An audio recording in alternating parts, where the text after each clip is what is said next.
चांद recording studio Nasriganj Patna.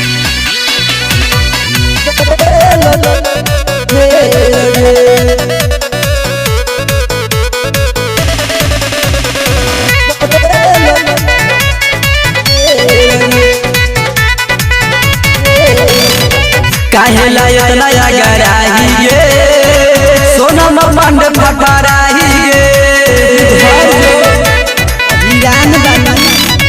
काहेला इतना गराहिए सोनम बंड फटराहिए तोरा ऐसन के देख लेनी ढेर के तूफानी भैया तीन भटूरी के से रगे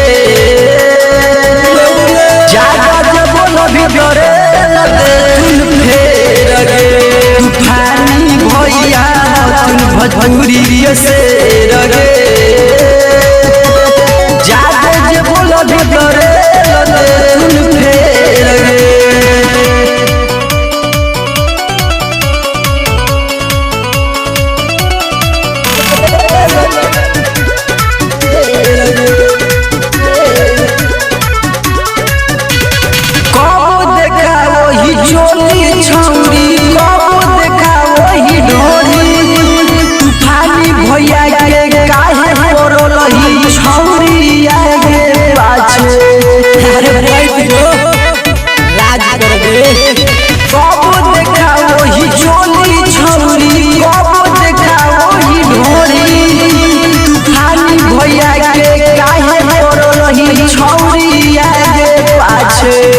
सोनम पांडे लटोर पे भी पूछिए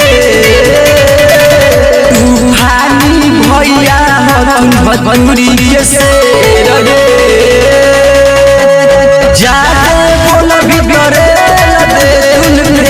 रगे तूफानी भैया भटूरी के से रगे जादे बोल भीतरे तुम रगे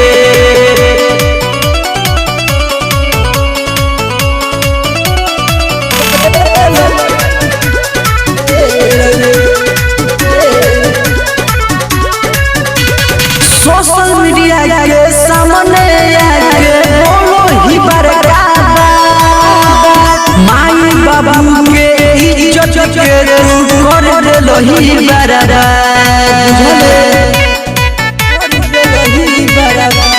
सोशल मीडिया के सामने आके बोलो ही बरकाबा माई बाबा के इज्जत के तू कर देलो ही बराबा सिंसुआ सिंसुआ के माता भोलो के लगे तूफानी भैया भोजपुरी के से लगे